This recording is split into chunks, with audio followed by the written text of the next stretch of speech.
আজকে এই গাছটি নিয়ে আলোচনা করব।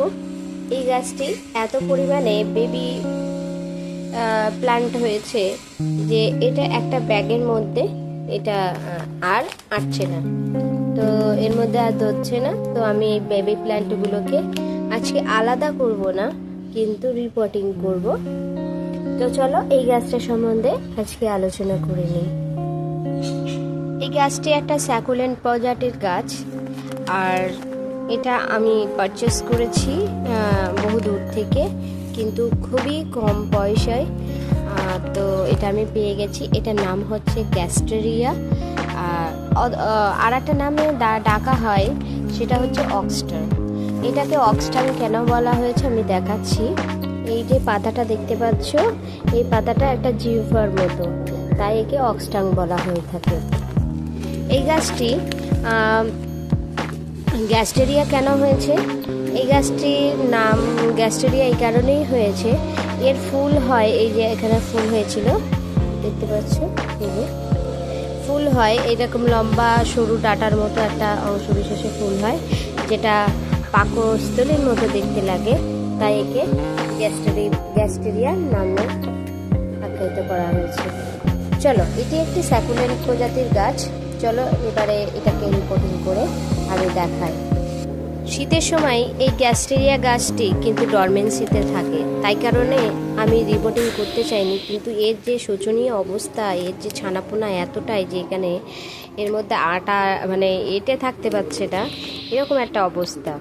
তার জন্য গাছটা আমি আস্তে করে তুলে জাস্ট এর উপরে বসিয়ে দেব। কোনো রকম ছানাপোনাগুলো মায়ের থেকে আলাদা করব না, মাদার প্ল্যান্টের থেকে আলাদা করব না, কারণ গাছটি শক হয়ে যাবে, কারণ এটা ডরমেন্সিতে আছে।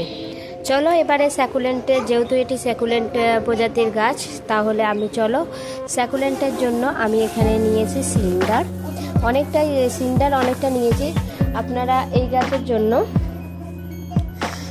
প্রায় 70% আপনারা বালি এবং সিন্ডার একসঙ্গে মিশিয়ে 70% যেন হয় তেমন। কারণ এই যে এখানে আমি বালি নিয়ে নিয়েছি,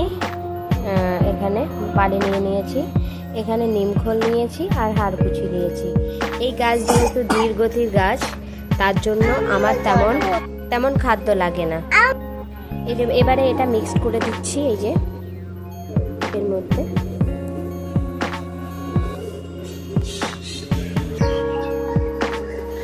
এবারে আমি এটার সাথে মিক্স করে দেব। আমি যখনই গাছের রিপোর্টিং করি কিংবা গাছ সম্বন্ধে আমি কথা বলতে থাকি, তখনই আমার বেবি চলে আসে আমার কাছে। ওই দেখেছো কেমন বালি হারকাচ্ছে। তো যাই হোক, আমি এটাকে ওকে বারণ করি না, কারণ হ্যাঁ তুমি করো, প্রকৃতির সাথে মিশতে ভালোবাসে আর মেশানো উচিত, তার জন্য আমি ওকে বারণ করি না। যাই হোক, আমি এখানে এগুলোকে মিক্স করে দিচ্ছি।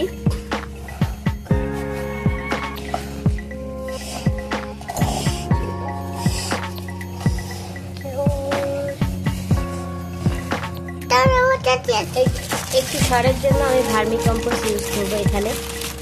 এখানে আছে আমার, এখানে ভার্মি কম্পোস্ট আছে, একটু ইউজ করে নেব। অত লাগবে না, যেহেতু ধীর গতির গাছের জন্য অত ভার্মি কম্পোস্ট লাগে না, তবুও আমি একটু দিলাম। এরপরে একটু পারলাইট দেব। এবারে একটু পারলাইট দিয়ে দিলাম। পারলাইটটা গুঁড়ো হয়ে গেছে, তবুও দিচ্ছি কারণ আমার কাছে নেই। ছেড়ে দাও।